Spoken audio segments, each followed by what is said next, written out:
Hi, everybody. Welcome. Thank you guys so much for being here. I'm Felicia from Sweet Georgia and also the School of Sweet Georgia, and this is our live office hours. This is our moment once a month on the last Thursday of every month to sort of check in and see how everybody's doing, to sort of follow up a little bit behind the scenes about what's happening at the school, what courses are coming out, what content is coming out, what we could be working on together. Now, this is a session that runs for about 45 minutes to an hour. If you are not able to stay for the entire thing or you can't make these times, it's totally fine. We record all of these sessions, and so they will be available later on for you to view on the School of Sweet Georgia. They're all archived in there as well. Wonderful. Excited to do today's call. Um, yeah, because we've had actually a number of new members join us in this past month or so with our back to school sort of time of the year. And so it'll be nice to see hopefully some of you guys in the chat here as well. Now, let's dive into what we're going to be talking about today. So I'm going to go to this and show you what we're going to be working on. So here are the sort of the agenda for what we generally talk about each time we meet for these live office hour sessions. I share a little bit about sort of like what's top of mind, what's happening behind the scenes and things like that. I'll talk about the latest updates to our content and then share with you sort of any upcoming events that we have coming on, as well as talking about what's going on in the community and where to go to find the community that we're interacting with. And then finally, very often we have some Q&A, but this month I kept it kind of slim because we have a number of projects to share. So a lot of share your wins. So very, very excited about that. But hopefully you can see here in this little photo here, that is my Jethro crochet cardigan that I was working on at the airport as I flew out to teach at a knitting retreat this past weekend. So of course, as all things, I wanted to wear this cardigan at the show and ended up finishing up the ribbing and blocking it and doing all the final touch-up things literally to like the 2 hours before actually seeing everybody. But I will confirm that the Jethro cardigan is all done. It's actually sitting behind me here on the shelf, and I'll talk about that in like an upcoming video later. So, just sharing with you again, like what's top of mind. I did just come back from Oregon, Sun River, Oregon, just about a day ago, and spent 3 days there in Oregon at Sun River at this beautiful resort, teaching a group of knitters all about working with color, working with photography, and things like that. And so, yeah, that was actually really, really wonderful to be able to do that with everyone. And beautiful weather. We did this together with Patty Lyons, who teaches knitting. And so she taught a whole bunch of variations on short rows and everything like that. And so I just want to, recommend to anybody, if anybody ever has a chance to go on a retreat like this, a fiber retreat, a yarn retreat, a knitting retreat, I really, really encourage you to do that. It's just such a great way to connect with people in real life and meet other people who love the things that you also love to do. So this one was hosted by Vogue Knitting Destinations. They do retreats all over. They had Carla Scott, who was our sort of our host from Vogue Knitting. She had literally just come from another trip that they had done to Oslo. And so she was back from Oslo there for a day and then all of a sudden in, Oregon hosting our retreat. And then there are multiple retreats still planned for the rest of this year. So that was really, really super fun to do. I'm going to share with you a couple of things that I learned about mm, myself at this retreat. So one of the things is that I taught two of the classes that actually are already available to you on the School of Sweet Georgia. One of the classes is called Color Play, and the second class was called Yarnography. And so this first class, Color Play, is really all about learning about how color works, learning these fundamental ways to describe color. We talk about hue, like what color is it? What's the value? How light and dark is a color? Saturation, how intense or how muted is a color? And finally, what temperature is a color? Is it cool? Is it warm? All of that kind of stuff. And so you see, like we brought over all these, we brought 200 mini skeins per class. So altogether 400 micro skeins of yarn for everybody to choose from. And really, learning about, oh, I like this color, what color might go with this color, and just really allowing everybody to play with the different colors. And I realized that very often we don't give ourselves the permission to explore a lot of these color choices because we're so concerned about, making mistakes with choosing the color. And because we're so afraid of making a mistake with the color combinations or even choosing that first color, we often just kind of give up power to somebody else. So if you happen to walk into a yarn store and you want to make a sweater and you're like, oh, I'm not quite sure what color to make it. And then you're asking maybe the staff at the store, what color should I make my sweater? And they might have great advice. You might love your sweater and all of these kinds of things. But ultimately, you sort of given away creative control. You've given away creative decision making to someone else. And so this is part of the hope with a course like this is that giving you the opportunity to learn more about color and understanding color so that you can feel comfortable and confident about making those choices. I think that that's a really good thing. And so this is one thing, if you have not yet taken this course inside the School of Sweet Georgia, I do encourage you to go and have a look at this content because color play is like the first part of it. And then if you follow through and you go into color mastery, which is the second course in color, that one talks more about, what your own personal coloring is, what colors might look good on you, talking about different, temperatures of black. There's lots of different things to explore in that second course as well. So many things to learn about color, but all so much fun. And so I encourage you guys to jump into that one if you have not yet. Oops. Oh, yes. And so then the second thing that I did a little talk about was yarnography. And so yarnography is one of the courses that I've pulled together very early when we started the School of Sweet Georgia. And so if you haven't checked out this course, I also encourage you to do that as well.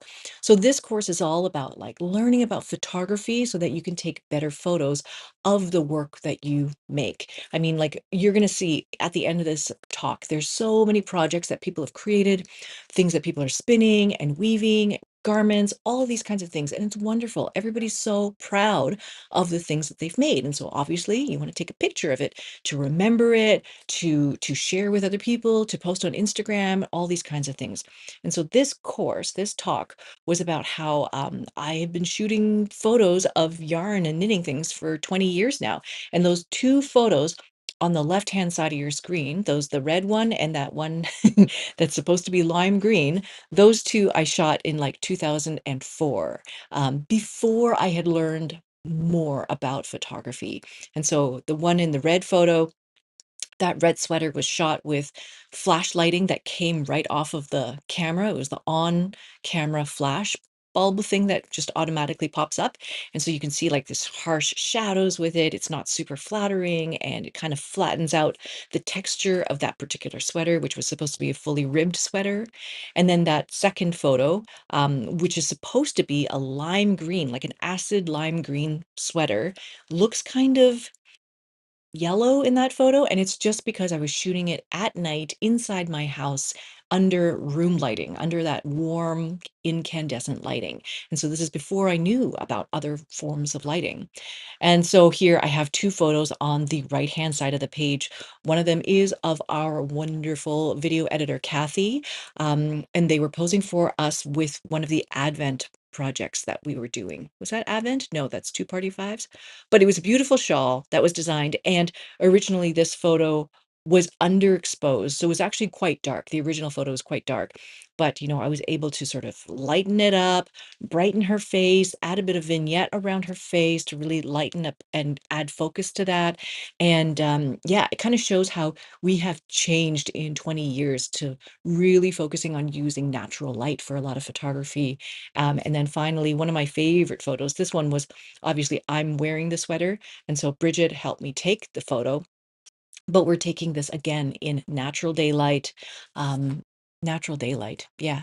Diffuse natural daylight. This is basically the way that we shoot all of our photos. And so, yes, if you have not had a chance to check out that yarnography class, I do encourage you to take a look at that one because that is where we're learning a lot of these different skills. In that talk that I gave, I could only talk for about maybe 30 minutes. So I skipped over all of the stuff to do with the actual technical aspects of taking photos, but all of that stuff about shutter speed and ISO and aperture and all of that stuff is covered in that yarnography class as well. So that is that. This is a frame that we've been talking about for the past couple of months now. And it really is, trying to work with this framework inside the school of like one, two, three. So one being all of our content that we offer. We do have like 100+ classes in all of the fiber arts, knitting and crochet and spinning and weaving and dyeing and tapestry and punch needle and felting and so many things about color and design. So there's lots and lots of course content to consume, lots of tutorials, all of that kind of stuff. And we're still constantly working on building more. We're still trying to find topics that we're going to build out into full courses. The second part of this framework that I encourage you to explore, make sure that you explore, is community. And that is all of the ways that you can connect either with each other or with the instructors.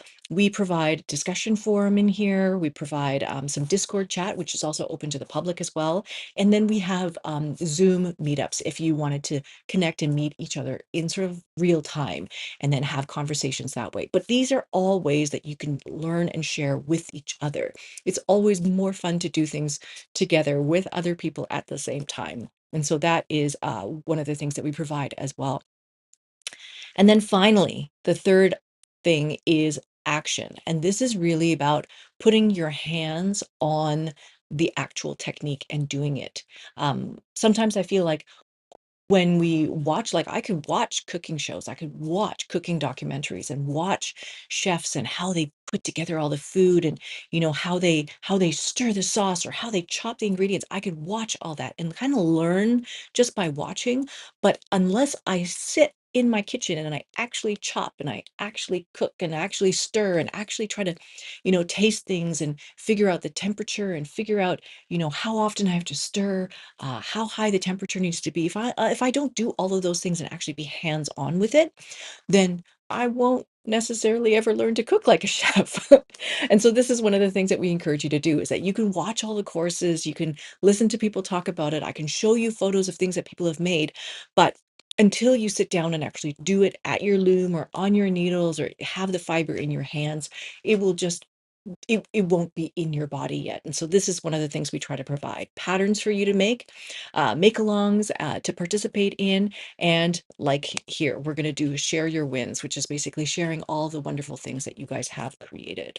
So that's kind of the reminder of this framework. We've been talking a lot for the past couple of months about the action side of things, but this month I do want to sort of bring everybody's attention back to the content side of things. It's over 100 courses. Maybe there's a course there that you have not yet watched that you could, go and explore as well. I know a lot of people come to the school and they're like, oh, I came here for knitting and I ended up becoming a spinner, or I came here to learn how to spin and I ended up becoming a weaver. Like you just don't know where this path will take you and what will catch your eye. So, for latest updates, the course that we released just recently is this course on designing stranded colorwork hats with Andrea Rangel. So, her books are downstairs. I didn't bring her books, but what she's teaching in this course is about learning all of the skills that you need in order to design your own stranded color work and starting with hats, because hats are really nice and easy and necessarily easy, but like compact. It's small. Not a ton of shaping. You're knitting around in a circle, in a tube, circular needles, and then you kind of just decrease and then you have ta-da, a hat. And so Andrea works through all of the things that you need to do in order to swatch. She has this great way of swatching. You can see I've started to prepare my swatch. Um, I am preparing my swatch right now so that I can also design and knit my own hat.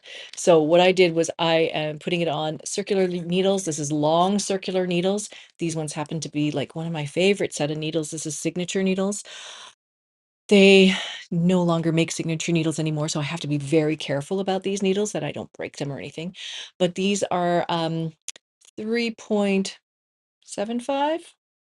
Yes, 3.25 millimeter needles, and I am knitting with BFL and Silk Fine. So it's the fingering weight, and this is how Andrea asks us to make our little swatches. So we're knitting them in the round.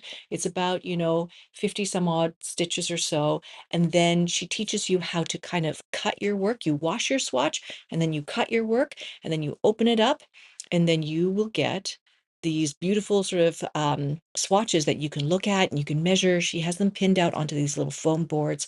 And she just gives so much encouragement. Your swatch is not going to explode or anything. You can go ahead and cut. She shows the whole steeking process, and it's actually super fun to do. So if you want to design your own hat, this is a great way to start.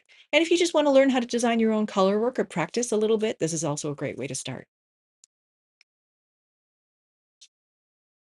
The next thing that I want to remind everybody about is that we do have these crafternoons on Mondays. It's twice a month, hosted by Robin Gibbons. She is in the chat today. And they, earlier in September, started doing a sweater knit along. And so you can meet and hang out with Robin and all of the people who are in that group on Mondays and be knitting your sweater together. I'm sure there's lots of conversation in there. It's a really, really wonderful, very friendly group of people. So if you want to join them, they are doing that right now. Elena is asking about the color work, if it's a good course to start for somebody who is just starting out with color work. And I would say yes, you can start out with that one for color work.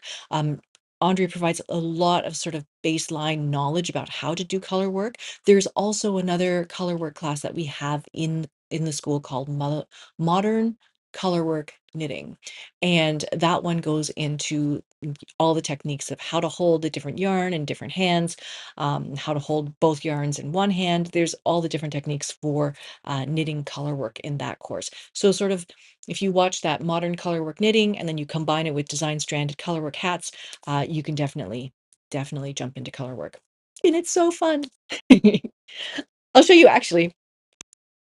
This is like a little sneak peek preview, but on my trip to Oregon, on the plane, I basically knit a hat. I'm so excited about this. Yes, actually, even more than just the plane ride. I did knit this hat. This is actually the Flicker and Flame hat pattern by Andrea Mowry. And I knit this one in BFL and Silk DK. So this is like the thicker weight version of this fingering weight yarn. So the DK weight one. And then I used my own hand spun as the color work. This one, I did it obviously at a larger gauge. So I could always measure this one and say, oh, this is the gauge that I got, and then go back to Andrea's class and then design my own hat using this gauge and this yarn, because this one worked out actually pretty well. So it's almost like this is the swatch for my hat. So yeah, color work. So many possibilities there. So then I want to tell you about the spinning that's going on right now as well. We have a multi-craftual makers group that also meets once a month. This is for everybody who is interested in anything to do with spinning and knitting and weaving, crochet, whatever craft you want to do. You're welcome to bring this. This group is also open to the public, and so it's actually quite a big group that comes every month now, and it's been great. We talk about lots of things about, being able to spin all your yarn, making that hand spun, and then transforming your hand spun into something else. And so the thing that we were talking about in previous months was making a fractal hand spun. So spinning a fractal. And so I did spin my fractal and then I started knitting it into a traveler's cowl, but I found that my yarn was a little bit too thin. I didn't like it. It was two ply and it was too thin. So I decided to use both ends of my yarn. You can see the inside and outside of my yarn, holding those two together, and now knitting a hat out of all of this. And so this hat is actually going to be from Rachel Smith's class that's coming up later. So I'll talk to you about that one as well. But with this course right now, or this group right now, what I'm working on is prepping all this fiber for spinning into a gradient yarn that I'm going to use as part of a sweater. And so just last night, I finished prepping all of one half of that fiber, and I have to prep the other half now. So you can definitely join us for that one as well. It's going to be very fun. Um, Also, on Monday evenings, once a month, we have a fiber prep meeting with Greta, who is posting all of these notes in the chat. Thank you so much, Greta. She has a wonderful, very vibrant fiber prep group, and everybody there is learning about making rollags, using hand carders, talking about drum carding. You can talk about blending your own different kinds of fibers together. So if you wanted like 30% of that and 5% of this and however much of whatever, you can blend them all together using all of these different fiber prep tools. I feel like fiber prep on its own is like its own craft, making the fiber that then gets spun into yarn. So whether it's about like blending different things, blending different colors in different ways, all of the different ways that you could blend fibers together and the textures that you make in your fiber prep, there's endless how much stuff you could do with the fiber prep side of things. And so Greta she hosts this really, really lovely meeting of spinners who want to prep their fiber before spinning it. So encourage you guys to look up that one as well. So this is the hat that I was talking about. This is the Spin to Knit a Hat class with Rachel Smith, and this is going to be coming out soon. So the premise of this class is that, you're spinning, making lots of yarn, making lots of yardage. What do you do with all this yarn? And so Rachel has provided a pattern that we're going to release to you. And in this pattern, you're measuring wraps per inch. You're going to measure, what's the size of my yarn? And therefore, what size of knitting needle should I start with? What should I do there? And then you can take your handspun and create a custom pattern using your handspun and then make your own hat. So really the idea is like it doesn't if you can't spin to a specific gauge or a specific weight of yarn, you don't have to worry because then after the fact, you just measure your reps per inch and you can work with whatever yarn you've created. So I feel like this takes a lot of stress out of spinning because you can spin your default and make all this yardage with your default weight yarn and you can still make something wonderful. And so that's what I'm making here. I am making her WPI or wraps per inch hat right now with my own fractal handspun. This hat here that's in the photo, that one was spun by Greta, spun and knit by Greta, if I am not mistaken. And it's a beautiful hat. It's a gradient color and really lovely. Really, really, this is the perfect thing. It was the perfect thing for like dinner time knitting. I carried this with me in my bag and I could, knit this while talking to people and knit this while, walking around. So that's a great thing to have always.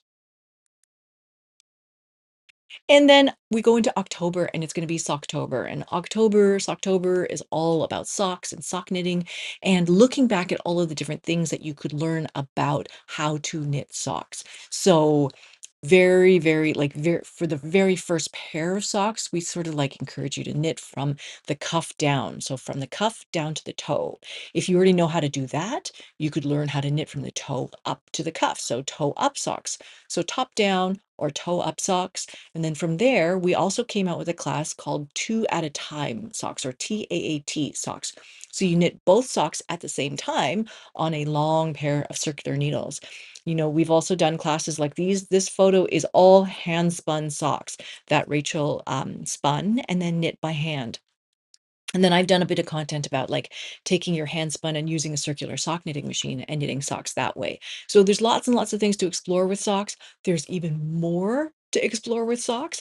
And so one of the things that many of the people here at the Sweet Georgia team are doing is they are knitting a new pattern by Holly Yo called Over Easy socks. And these socks are very interesting because they are knit flat. They're knit sort of from the cuff and then across the bottom of the foot to the toe, and then you turn and then you knit across the top of the foot and you kind of join along the sides as you go back up to the cuff. So it's really, really interesting pattern. Lots of people are knitting this pattern right now. And so Over Easy socks, you can check that out. I've downloaded a copy of the pattern and I'm going to try and see if I can modify it to work on my knitting machine, on my flatbed knitting machine, and see how that might work. So many things to play with in terms of socks. I wanted to remind you guys that we are doing a weave along from September to December. Our weaving group that meets sort of once a month, again on Monday evenings, we are doing sort of like a focus on the block weaves that we covered this year. So whether you want to weave overshot or you want to talk about crackle or you want to talk about summer and winter, these are all things that we are kind of like talking and sharing about our progress as we go along. So this is one of the patterns that was released. This is called the snowball table runner. And so this is basically one big long warp, and you can weave two different versions of this table runner, one with the rose fashion and run one with the star fashion. So two completely different patterns that you can get on one threading on one 4 shaft loom. So simple. And then finally, in November, this class is going to be coming out and it's going to be about weaving hand painted warps.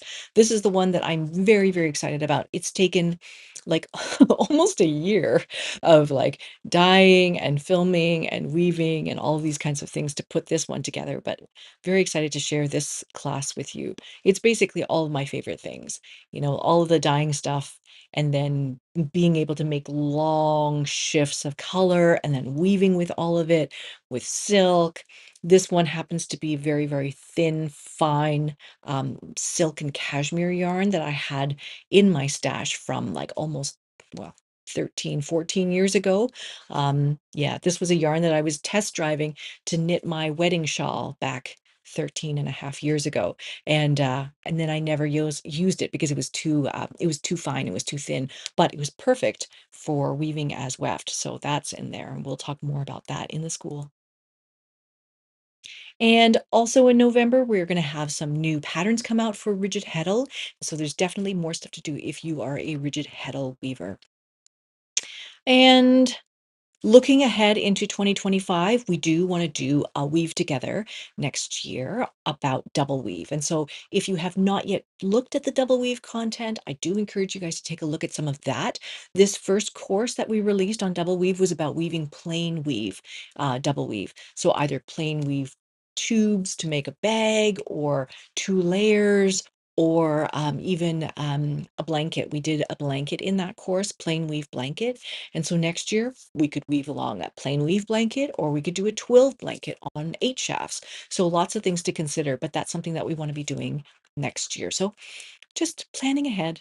So hopefully you've seen something in some of these classes, some of these slides that would be interesting to you. Maybe something catches your eye. Maybe you're like, oh, I want to knit that, or I want to spin. I have all these ideas for spinning yarn that I'm going to be using for that, or whatever it is. But hopefully one of these things captures your imagination and looks like something that you might want to make as well.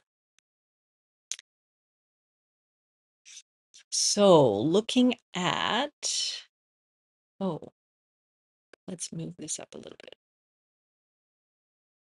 Do that.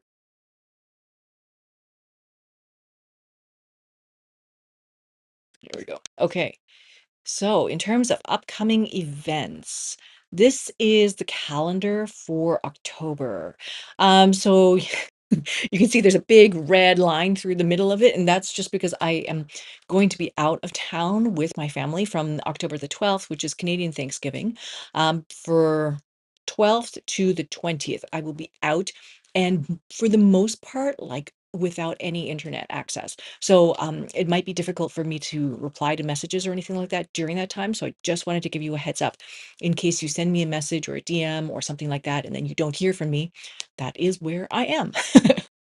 um, but in any case, you can see that every Monday, we have a lot of meetings on Mondays that happen. So there's 2 crafternoon meetings on Mondays, and those ones are in the morning, 10 a.m. Pacific Standard Time. And then we have some evening meetings. So we have a weaving meeting. The weaving meetings are at 4:45 Pacific Standard Time, and I host those here.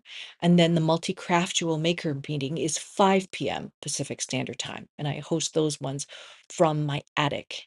And then also there is a fiber prep meeting that is 5 p.m. Pacific Standard Time, and that's hosted by Greta. These are all on Mondays. And then on Wednesdays, there are 2 community-led meetups now. The first one, October 2nd, is about inkle weaving. So if you got bitten by the inkle weaving bug that many members did this past summer, you can absolutely join for conversations about inkle weaving on this Wednesday, October the 2nd. And then another group has sort of sprung up and wanted to chat about tapestry, specifically tapestry weaving. So if you're interested in tapestry, you can come to the October 16th meeting. Again, these are all community-led meetings. Now, the weaving meeting that I host and the fiber prep meeting that Greta hosts, those are both recorded and then archived in the school. So you can go and watch those at any time. But any of these community-led meetings or the crafternoon meetings or the multi-craftual meeting are not actually recorded. So, and yeah, so that's something that we can talk about later as well. Yeah. And then Friday, the purple ones, these are all community-led quiet co-working sessions. And so the idea is that you can come to these meetings, you say hi to everybody for like 5 minutes, and then everybody turns their microphones off and then works quietly, silently for about an hour. And then after an hour, you can turn your mics back on and you can chat about what you've done or what you made progress on and things like that. But just the act of being together for that hour, knowing that someone else is working on something next to you, actually makes you more productive. We've done it. It works.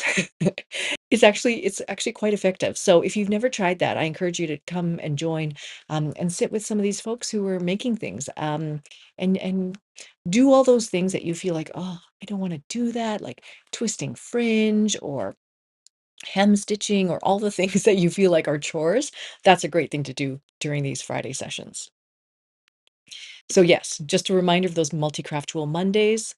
Oh, it's not at 5:30. So that time is wrong. You can ignore that time. You should look at the other time that I posted in the actual event calendar. And then these are the meetups for the topic focus meetup. So the weaving meetup and then the fiber prep meetup.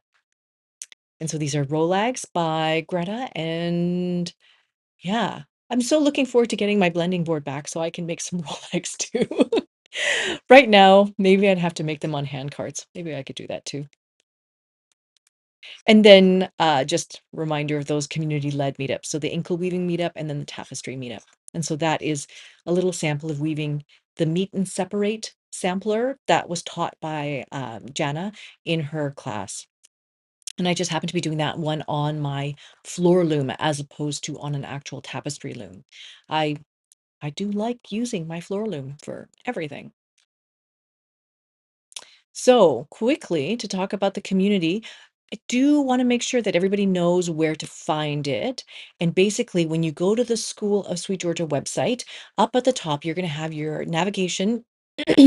And then when you sort of hover over the community tab, you get all of these different options. And it does seem maybe a little bit overwhelming, but there's lots of different ways to connect with everybody. And so you can go to actually this page. It says how to connect with the community. And then there's also information about each one. But mainly, you're going to go to the community forums, which is where a lot of the conversation happens. The Discord chat. Discord is a separate app that you can get on your phone or on your iPad. And it is definitely like a more chatty. It's kind of like a chat room. And we have channels for each of the different fiber arts. And so you can just, it's more timely. So people are posting progress photos of this is what I made this afternoon. I have a question about warp. And so it's very quick. It's a little bit more quick paced. And then this last section here, interest groups, that is what you would see the screenshot here. That is where we're going to dive more deeply into a particular topic. So if we're doing a study group, if we're doing a make along, then a lot of those conversations are happening in those interest groups. And then events. Events is where you're going to find the event calendar that I just showed you. Live streams, which is which is the getting access to when this is happening live. Live office hours is this meeting that has been archived. And then meeting recordings is our weaving meeting and our fiber prep meeting from me and Greta. And those ones are archived under meeting recordings. And then here under Zoom meetups, this is where you're going to find all of the links to get connected on Zoom. And you'll find all of the Zoom links there. Yes, and so this is a preview of what it looks like in Discord. Again, this is like a separate app that you download.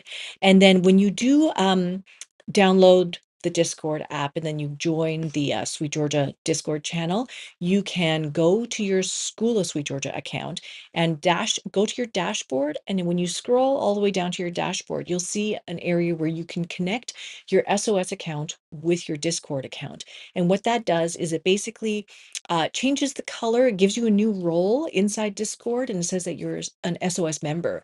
And so all of your messages, your name will be highlighted in orange, and everybody can immediately recognize, oh, you're in the school too. Oh, you're in the school too. So that's something nice to have as well. And you can see also we do list the events inside Discord as well, so you'll be able to find those there. So let's talk about what you guys have made, because this is always the most exciting and fun part of the meeting. This is amazing. It's so, so beautiful. So these ones are woven by Layla. Layla actually posted a bunch of photos and created a gallery of her weaving. And so we do have a gallery function inside the community area where you can create your own photo gallery, put in all of your projects and things like that. And it's just a nice way to contain a series of photos. And so these photos are all from a gallery that she created of her hand-woven items that she's created over the last 3 months. Gorgeous, gorgeous towels. So you can see that this is basically like a color gamp. So you have your rainbow colors going on, and then you also have a twill going on at the same time. And it looks like this is probably like an 8 shaft pattern, because I can see down here that there's some like little twill blocks going on down here. But this is absolutely something that you could also do on a 4 shaft loom if you wanted to. So it looks like about, a few ends of white and then a bunch of ends of color. Layla says that these are 8-2 cotton, so 8-2 unmercerized cotton.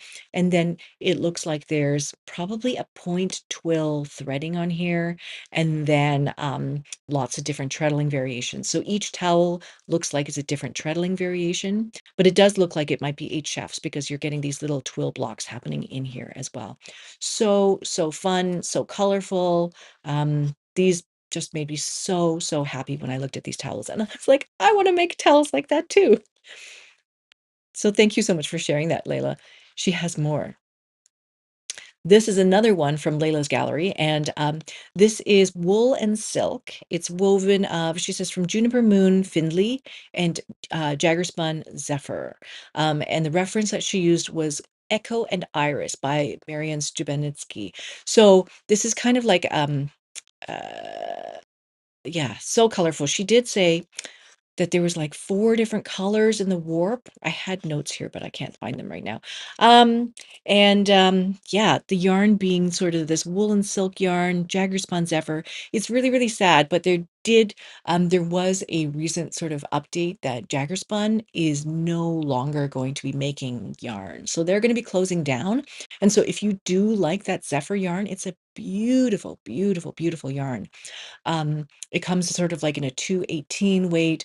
I have lots of Zephyr that I stashed from many, many years ago. I've knit shawls out of this yarn. It's absolutely gorgeous. You weave it as weft, you use it as warp. It's just beautiful. People use it for weaving tartans, scarves, everything. It's gorgeous, gorgeous yarn, but they're not going to be making it anymore. So, just a reminder that if you want to, you know, find some of the Zephyr, you should probably do it before it's all gone. Yeah, but this is actually beautiful, beautiful scarves and cowls here, just the way that the colors mix and combine. And if you go, I put a link here to handweaving.net, because you can go to this collection of drafts, and it is all Marian Stubenitsky's,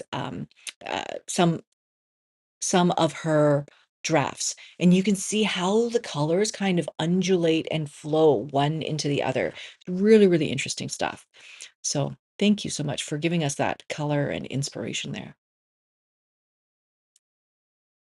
This is one of the first colorwork hats that we're seeing in the forums. So this one was knit and designed by Pauline. And so she used Andrea Rangel's dinosaur motifs that came out of one of the books. I think it was Knittivation, I think she said it was. But there is the thread for that. And yeah, so, so cute. So you can see The colors of the dinosaurs are sort of in a hand-dyed yarn, and so they're kind of popping out from that background, and so cute and so fun. Hats go much quicker than you think, so I'm looking forward to, like, seeing more hats. I'm gonna be making a bunch of hats. Uh, I have a new new coat that I'm gonna be wearing for my kids' soccer games this fall, and the coat is purple, so I'm making, like, all these purple hats to wear with my purple jacket. Yes, it would be a perfect gift for a kid that likes, dinosaurs, absolutely. Now we have a whole bunch of spinning photos coming up next because there's so many things about Rolex, there's many things about people spindle spinning, supported spindle spinning. And so this yarn is by Jessica, and Jessica says this is her first spindle spun yarn, and then it was chain plied on a wheel. And later she says that she used several different spindles, a couple of Turkish spindles, a glass pin, two from Woodland Handcrafts, and a Spanish peacock bead. And I really like to use this Turkish spindle supported. This is something that had never ever crossed my mind until I saw Diana Twiss do it in the previous in the course that she created for that next level spinning. I have had like a few of these beautiful Turkish spindles, which is kind of like it has cross arms to it, and then you spin it like a drop spindle. I didn't realize that you could turn it upside down and also use it as a supported spindle. So that is something that I'm definitely going to be trying. Turkish spindles and spindling in general is so portable. You can put it in your purse. You can just put it in like a little bag, carry it around with you. So yeah, learning that you can do that has been really, really fun and interesting. So absolutely lovely first spindle spun skein of yarn. And that is going to make like a bit of a, yeah, all those colors are going to kind of be very, very clear because it has been chain plied.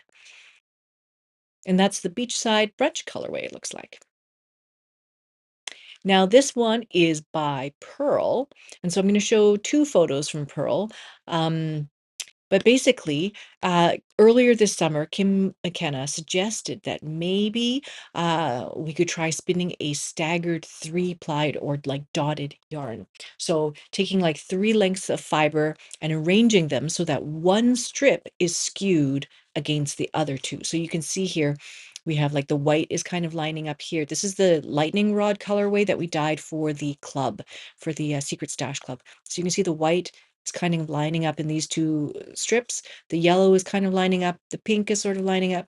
And then here in this third strip, it's kind of been moved over. It's shifted over so that different mixing and blending is going to happen when you finally go and work with this. And then Pearl says that each strip was further split. So this black one, she was able to split 9 times. Each strip was split 9 times. And then the lightning rod, each strip was split 3 times.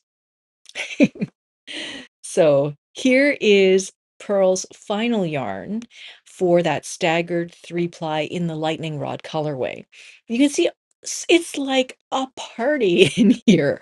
Just all the colors, all the blending, all the mixing. If you look very, very closely, you can see, this is where that dotted effect is happening, right? Like, I don't know if you can see this strand where it looks a little bit pink and purple, and you've got two strands, two plies of purple and one ply of pink, two plies of purple, one ply of pink. And so those pink sort of dots of optical color are just going to go pop, pop, pop. And that's kind of like that dotted effect.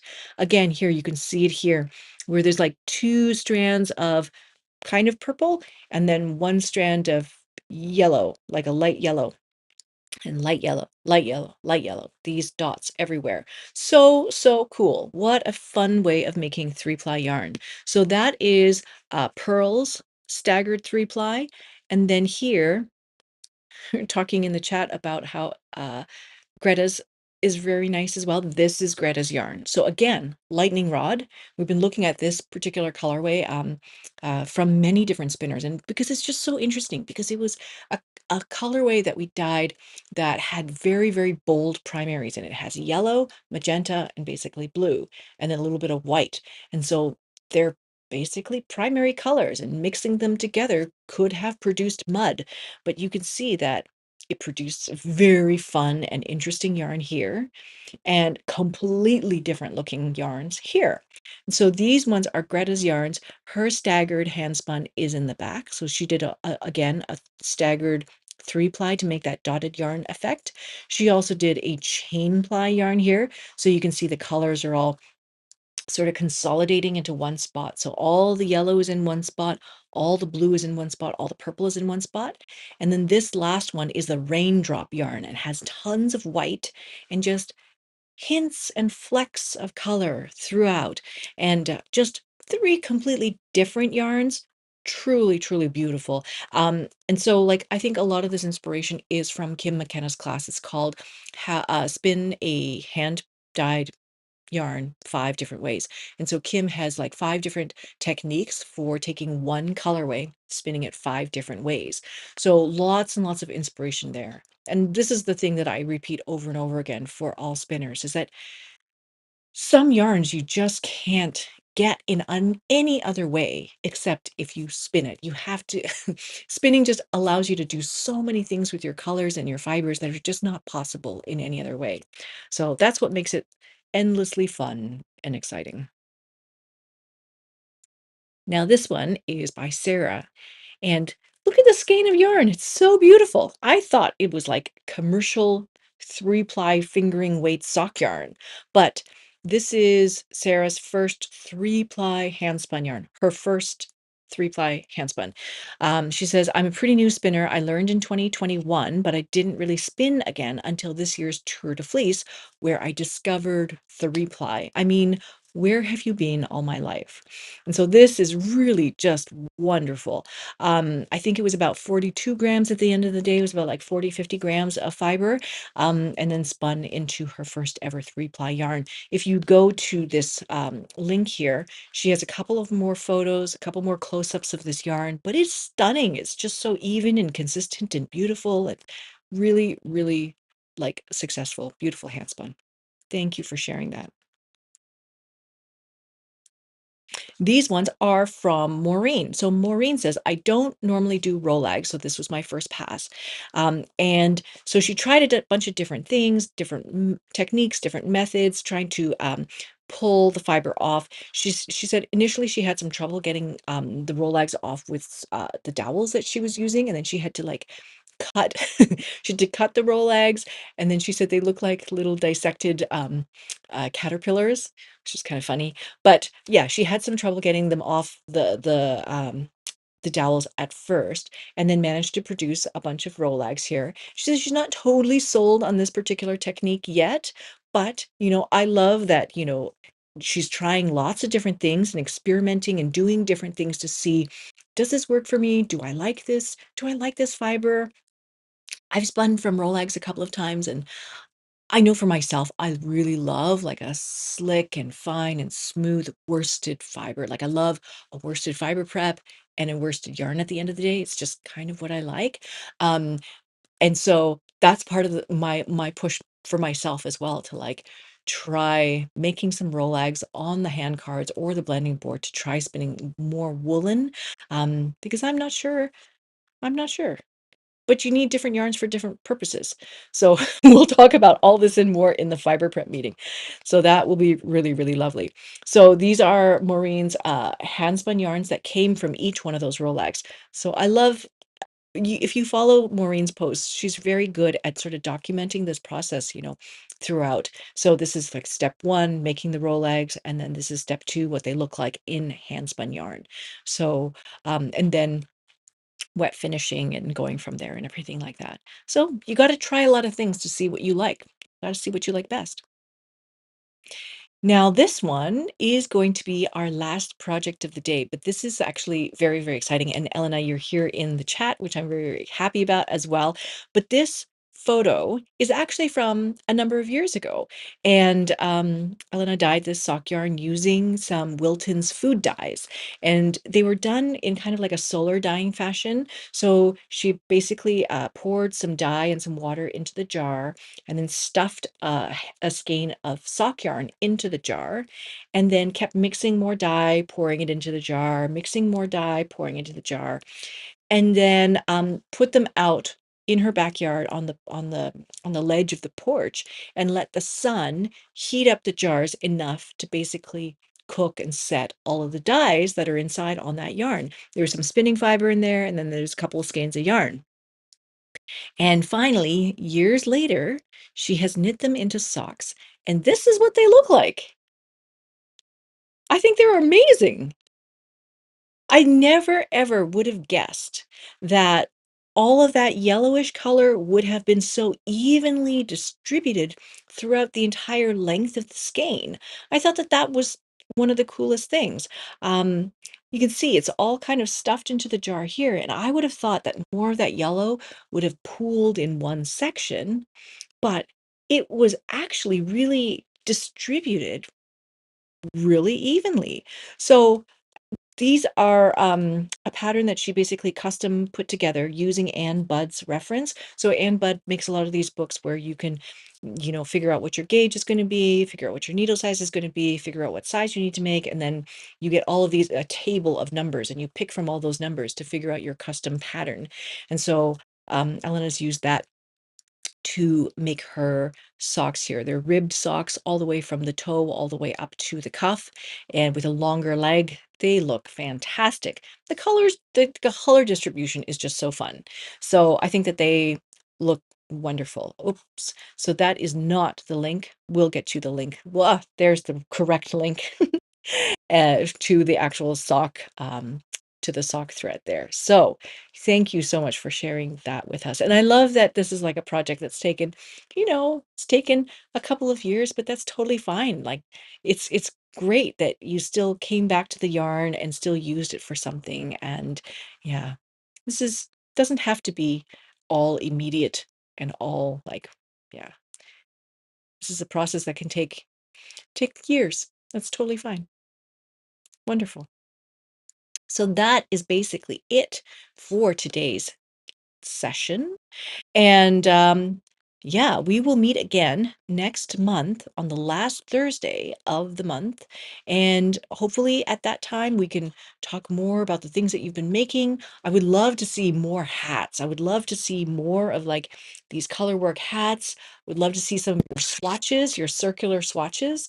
I would love to see you guys cut open your swatches because that is one of the things that Andrea definitely recommends. And it's fun experience. And if you've never steeked anything, this is the perfect way to practice and try. Get your hands on trying to steek your first color work. That is a great thing to do. And when we finally release the pattern for the WPI hat or the wraps per inch hat by Rachel, I hope to see many, many, many more hand spun hats. All the things that you've been all the yarn that you've been stashing, you can kind of pull it out now and start making some hats out of it. And we'll have some things to wear this winter. So thank you guys so much for joining us here. You can find us inside the community forums. You can find me on Discord. And of course, you can find us on Instagram as well. So please, please, please, I hope to see you guys inside the school or on this next call. Thank you guys so much for being here. I'll see you in the next one. All right. Bye for now.